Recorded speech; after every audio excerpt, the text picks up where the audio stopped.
All right, today we're diving into two of the most critical tools for literally anyone who writes code, Git and GitHub. We're going to break down exactly what they are, why they're not the same thing, and how they will absolutely save your projects from total chaos. So let me just start with a question. Have you ever been deep in a project and just wished you had this giant magical undo button?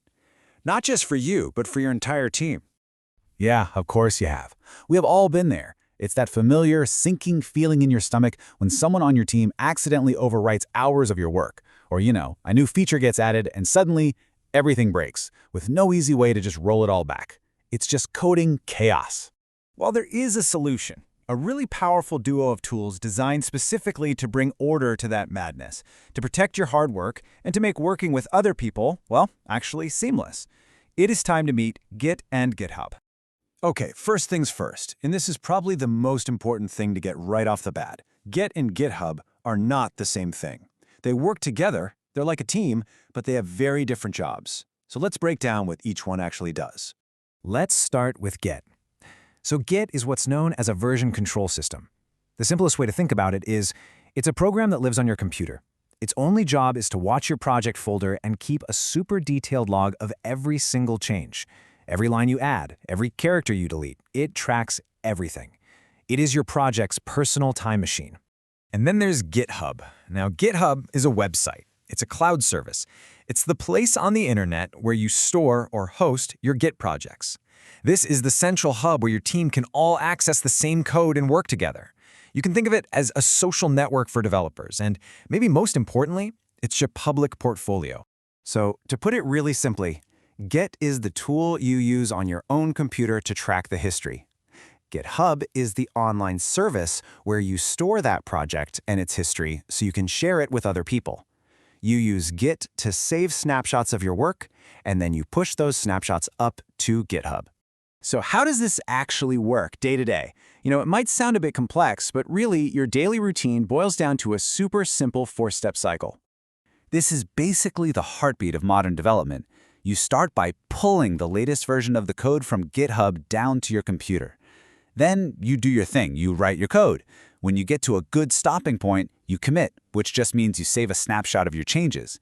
And finally, you push those saved changes back up to GitHub for everyone else to see.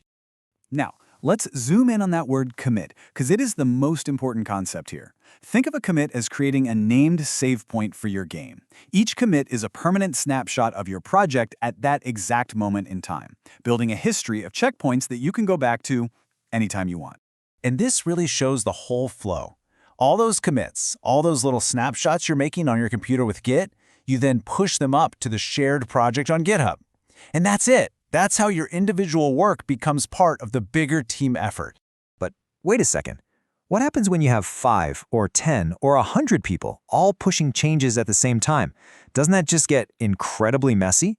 And the answer is yes, it would, if not for the magic of something called branching. So I want you to imagine your project's official code is like the trunk of a tree. This is what we call the main branch. It's the stable, working version that everybody depends on.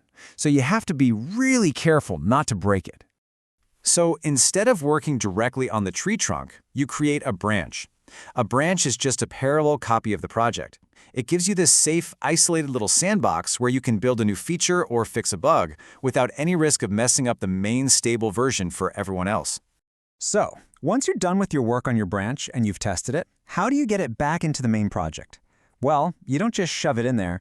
You open what's called a pull request, or a PR. It's basically a formal way of saying, hey team, my work is done, please review it and merge it in. And this, right here, is the absolute heart of professional collaboration. A pull request lets your teammates review your code line by line, ask questions, suggest improvements, and ultimately approve your work before it gets merged into the main branch. It's the best quality control system there is. So why does all this matter so much? Because learning how to use Git and GitHub isn't just about adding another tool to your toolkit. It's a developer superpower. It fundamentally changes how you build software, and honestly, it's essential for your career. I mean, really, this workflow is the foundation of almost all modern software development.